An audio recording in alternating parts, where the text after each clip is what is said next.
Hello everyone, আসসালামু আলাইকুম। আশা করি সবাই ভালো আছেন। আজকে চলে এসেছি নতুন একটি ভিডিও নিয়ে। আজকের ভিডিওর স্টার্টিংটা করলাম একটা সুন্দর ফুলের সাথে। তো এই দিন আমরা চলে গিয়েছিলাম খুলনার ডাক বিভাগের অফিসে। এখানে একটা এক্সিবিশন চলছিল, এটাই পরিদর্শন করার জন্য।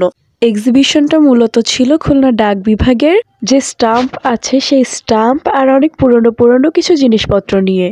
তো এখানে অফিসের স্টাফদের মধ্যে যার কাছে যা যা ছিল তারা সবকিছু এখানে প্রদর্শন করেছিল। এই প্রদর্শনীটা ভিজিট করে আবার খুবই ভালো লেগেছে, কারণ আমরা আমাদের অতীতের অনেক প্রাচীন ঐতিহ্য সম্পর্কে জানতে পেরেছি। ভাবতেই অবাক লাগে কখনো কখনো যে এই ছোট্ট ছোট্ট জিনিসগুলো যুগ যুগ ধরে আমাদের প্রাচীন ঐতিহ্য বহন করে আসছে। ডাক হরকরারা তাদের কাজের সুবিধার্থে যে জিনিসগুলো ব্যবহার করত সেগুলো এখানে রাখা ছিল, যেমন এই যে হারিকেন, তালা, অস্ত্র, এইগুলা। এছাড়াও এখানে অনেক পুরনো বই, তারপরে বিভিন্ন দেশের পাসপোর্ট, এগুলো অনেক কিছু ছিল।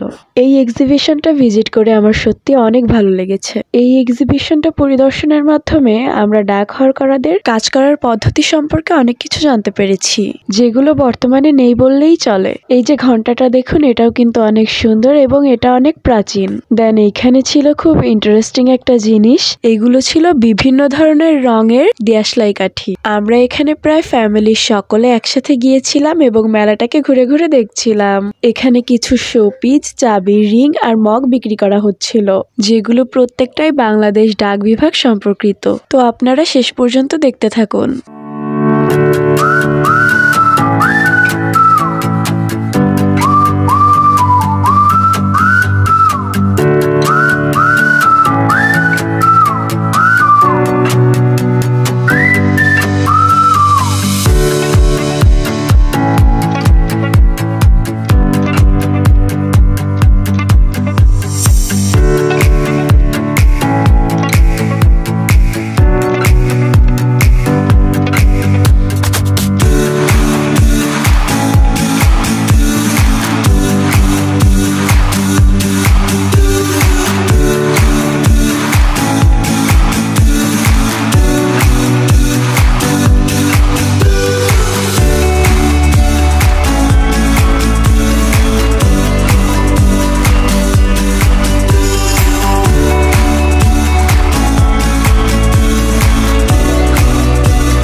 আশা করি আপনাদের ভিডিওটি ভালো লেগেছে, আর এমন সুন্দর সুন্দর ভিডিও পেতে হলে আমার চ্যানেলের পাশেই থাকুন। চ্যানেলটি অবশ্যই সাবস্ক্রাইব করবেন এবং ভিডিওটিতে লাইক, কমেন্ট এবং শেয়ার করতে ভুলবেন না। ধন্যবাদ।